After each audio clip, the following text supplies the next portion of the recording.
আপনি যদি কাউকে নিজের আপন করে নিতে চান তাহলে 2টি লবঙ্গ পায়ের নিচে রেখে একটি মাত্র ওজিফা 21 বার পাঠ করুন। সারা জীবনের জন্য সে আপনার বশ হয়ে যাবে, আপনার বাধ্য হয়ে যাবে। আপনি যা বলবেন তাই মানতে ইনশাআল্লাহ বাধ্য হয়ে যাবে। এমনই কার্যকরী, শক্তিশালী, পাওয়ারফুল একটি ওজিফার কথা আজকে আমি আপনাদেরকে বলে দিব। যদি ভিডিওটি ধৈর্য ধরে শেষ পর্যন্ত না টেনে আপনারা দেখে আমলটি শিখে আমলটি যদি সঠিক নিয়মে করতে পারেন, ইনশাআল্লাহ যে কেউ আপনার কথা মানবে এবং আপনাকে সম্মান করতে বাধ্য হয়ে যাবে।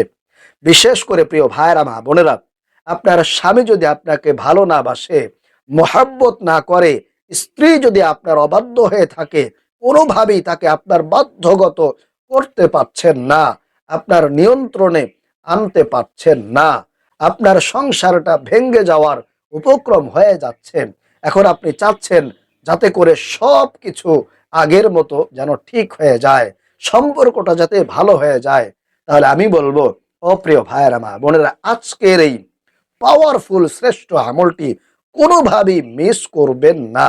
ইনশাআল্লাহ তাআলা আল্লাহ পাক রব্বুল আলামিন আপনার সেই ভাঙা সংসার অথবা সম্পর্কটা জোড়া লাগানোর ব্যবস্থা করে দিবেন। আল্লাহু আকবার।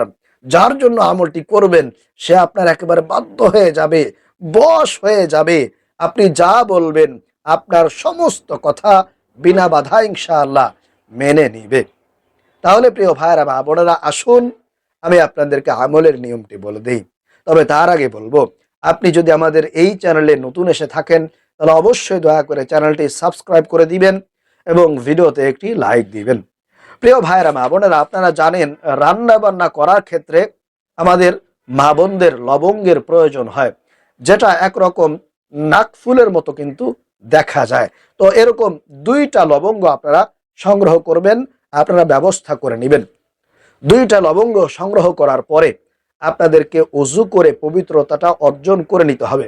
এই আমলটা যেহেতু খুবই গুরুত্বপূর্ণ, ওযু করার সময় কারোর সাথে কোনো কথাবার্তা বলা যাবে না, একেবারে বিসমিল্লাহ সহকারে সুন্দর করে আপনাদেরকে ওযুটা করতে হবে। ওযু যখন হয়ে যাবে তখন একটা সুন্দর পাক পবিত্র জায়গায় দাঁড়িয়ে আপনাদেরকে 2 রাকাত নফল নামাজ আদায় করতে হবে। একেবারে সাধারণ যে নিয়ম আছে সেই সাধারণ নিয়মে আপনারা 2 রাকাতে সূরাতুল ফাতিহার সঙ্গে যে কোনো 2টি সূরা, আপনি যেই সূরাগুলো ভালো পারেন, ভালো জানেন, এরকম 2টি সূরা সূরাতুল ফাতিহার সঙ্গে আপনারা মিলিয়ে পড়বেন। এরপরে রুকু করবেন, সেজদা করবেন, উভয় দিকে সালাম ফিরিয়ে জায়নামাজের মধ্যে বসে যাবেন। বসার পরে সেই 2টা লবঙ্গ আপনার হাতের মধ্যে নেবেন। 2টা লবঙ্গ আপনার হাতের মধ্যে নেবেন। নেওয়ার পরে প্রিয় ভাইয়েরা, মা বোনেরা, 1 নম্বরে আপনাদেরকে 3 বার ইস্তেগফার পাঠ করতে হবে।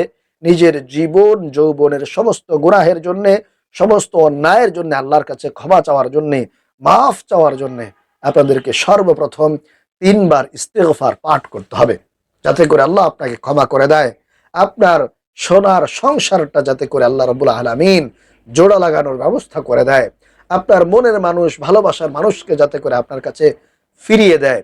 এজন্য আল্লাহর কাছে প্রথমে ইস্তিগফারের মাধ্যমে অনুতপ্ত হতে হবে, লজ্জিত হতে হবে, ক্ষমা চাইতে হবে। তাহলে আপনারা এই ইস্তিগফারটি 3 বার পাঠ করবেন এইভাবে: আস্তাগফিরুল্লাহ ওয়া আতুবু ইলাইহি, আস্তাগফিরুল্লাহ ওয়া আতুবু ইলাইহি, আস্তাগফিরুল্লাহ ওয়া আতুবু ইলাইহি। আপনারা এইভাবে 3 বার মাত্র ইস্তেগফার পাঠ করবেন। এরপরে 2 নম্বরে 3 বার নামাজের দুরুদ ইব্রাহিম আপনাদেরকে পড়তে হবে। আল্লাহর নবীর প্রেম নিয়ে, মহব্বত নিয়ে, ভালোবাসা নিয়ে আপনাদেরকে দুরুদ শরীফগুলো পাঠ করতে হবে। আমি আপনাদেরকে একবার মাত্র পাঠ করে দেখিয়ে দিচ্ছি, এইভাবে সুন্দর করে আপনাদেরকে পাঠ করতে হবে।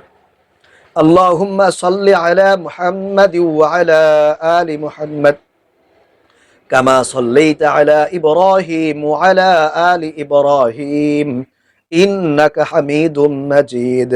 আল্লাহুম্মা বারিক আলা মুহাম্মাদ ওয়া আলা আলি মুহাম্মাদ কামা বারাকতা আলা ইব্রাহিম ওয়া আলা আলি ইব্রাহিম ইন্নাকা হামিদুম মাজিদ।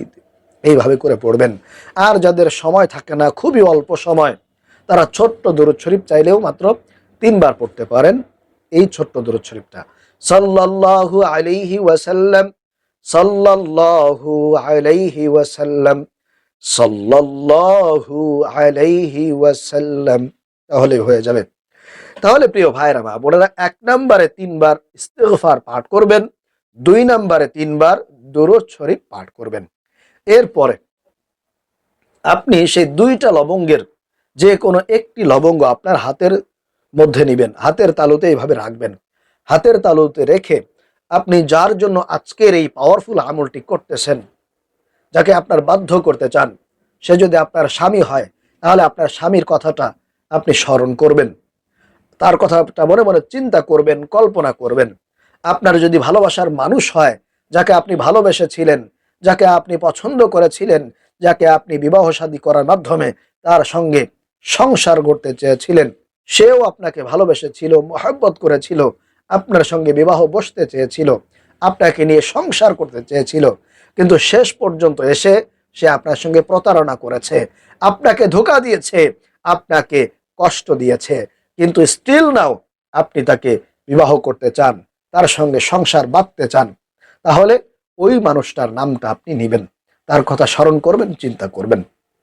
আর যদি আপনার কোনো আদরের কলিজার টুকরা সন্তান একেবারে অবাধ্য হয়ে গিয়েছে, কোনো প্রকার কথা শুনতে চায় না, একেবারে খারাপ বন্ধুদের সাথে মিশে সেও দিন দিন খারাপ হয়ে যাচ্ছে, নষ্ট হয়ে যাচ্ছে, কোনোভাবেই তাকে আপনার নিয়ন্ত্রণে আনতে পারছেন না, তাহলে আপনার সেই কলিজার টুকরা আদরের সন্তানের কথাটা স্মরণ করবেন, তার নাম নেবেন।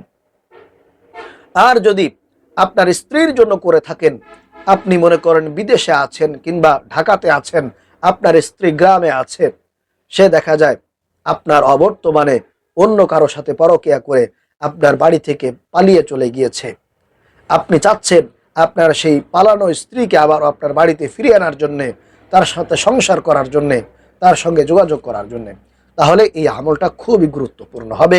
আপনারা এই আমলটি আপনার সেই স্ত্রীর জন্য ইনশাআল্লাহ করবেন। অবশ্যই আল্লাহ রাব্বুল আলামিন সে যেখানেই থাকুক না কেন, আল্লাহ তাআলা ওই স্ত্রীকে আপনার কাছে ফিরিয়ে দিবেন, আপনার সঙ্গে যোগাযোগ করার ব্যবস্থা করে দিবেন, আপনার জন্য একেবারে পাগল পারা হয়ে যাবে ইনশাআল্লাহ তাআলা। একেবারে পরিপূর্ণ বিশ্বাস নিয়ে, ইয়াকিন নিয়ে আপনাদেরকে আমলটি কিন্তু করতে হবে। তাহলে প্রিয় ভাইরা মা বোনেরা, যার জন্যই আপনি আমলটা করেন না কেন, যাকে বাধ্য করতে চান, শুধুমাত্র তার নামটা আপনি প্রথম লবঙ্গটা আপনার হাতের মধ্যে নিয়ে আপনার ওই মানুষটার নামটা 11 বার নেবেন, ছেলে হোক মেয়ে হোক, তার নামটা আপনি 11 বার নেবেন। 11 বার নিয়ে সে লবঙ্গের উপরে 3টা ফুঁক দিবেন, এইভাবে ছু ছু ছু, তাহলেই হয়ে যাবে। এরপরে দ্বিতীয় লবঙ্গটা আপনি নেবেন, প্রথম লবঙ্গটা রেখে দিবেন পাশে, এরপরে দ্বিতীয় লবঙ্গটা আপনার হাতের মধ্যে নিয়ে আপনার নিজের নাম, আপনি যদি চান যে ওই মানুষটা আমাকে ভালোবাসুক, আমাকে মহব্বত করুক, আমার নিয়ন্ত্রণে আসুক, আমার কথা শুনুক, তাহলে আপনার নিজের নাম, যার জন্য করবেন তার নাম, অর্থাৎ আপনার জন্য করলে আপনার নিজের নামটা আবারও 11 বার নেবেন। 11 বার নিয়ে দ্বিতীয় লবঙ্গের উপরে আবারও 3টা ফুঁক দিবেন। 3টা ফুঁক দেওয়ার পরে প্রথম লবঙ্গ এবং দ্বিতীয় লবঙ্গটাকে একসাথে করবেন, এরকম মিলিয়ে 2টা লবঙ্গকে একসাথে করে মিলিয়ে কালো একটা সুতা দিয়ে এরকম পেঁচাবেন, কালো একটা সুতা দিয়ে 3-4টা প্যাঁচ দিবেন। এরপরে একটা গিট দিয়ে আপনি দাঁড়িয়ে যাবেন, দাঁড়িয়ে গিয়ে আপনার ডান পায়ের নিচে সেই 2টা লবঙ্গ রেখে আপনি দাঁড়িয়ে যাবেন। দাঁড়িয়ে গিয়ে আল্লাহ পাক রব্বুল আলামিনের একটি গুণবাচক সিফাতি ফজিলতপূর্ণ খুবই পাওয়ারফুল একটা নাম রয়েছে, সেই নামটি আপনাদেরকে 21 বার পাঠ করতে হবে। 21 বার পাঠ করতে হবে। সেই নামটি হলো ইয়া আজিজু, ইয়া আজিজু, ইয়া আজিজু, ইয়া আজিজু, ইয়া আজিজু, ইয়া আজিজু। এই নামটা আপনারা 21 বার নেবেন। 21 বার নেওয়ার পরে আবারও সর্বশেষ 3 বার দরুদ শরীফ পড়বেন। দরুদ শরীফ পড়া হয়ে গেলে আপনার আমলটা শেষ হয়ে যাবে।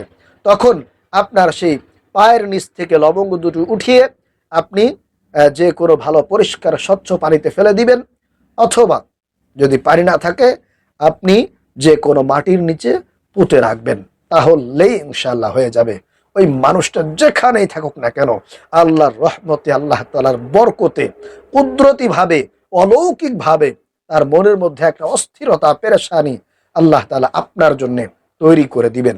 একেবারে পাগল পারা হয়ে যাবে আপনার সঙ্গে যোগাযোগ করার জন্য, একেবারে ছটফট ছটফট করতে থাকবে ইনশাআল্লাহ তাআলা। আশা করি প্রিয় ভাইয়েরা মা বোনেরা বুঝতে পেরেছেন, আজকের এই আমলটি শিখতে পেরেছেন। তাহলে যারা যারা এই আমলটি করতে চান তারা অবশ্যই কমেন্টস করবেন, অনুমতি চাইবেন, এবং অবশ্যই আমাদের চ্যানেলটি সাবস্ক্রাইব করে দিবেন, ভিডিওতে একটি লাইক দিবেন। যারা যারা অনুমতি চাইবেন, কমেন্টস করবেন, তাদের জন্য খাস করে দোয়া করব যাতে আল্লাহ রাব্বুল আলামিন খুব অল্প সময়ই তাদেরকে এই সমস্যা থেকে উদ্ধার করুক। আল্লাহ তাআলা আমাদেরকে এই আমলটি সঠিক নিয়মে করার তৌফিক দান করুন। আমিন।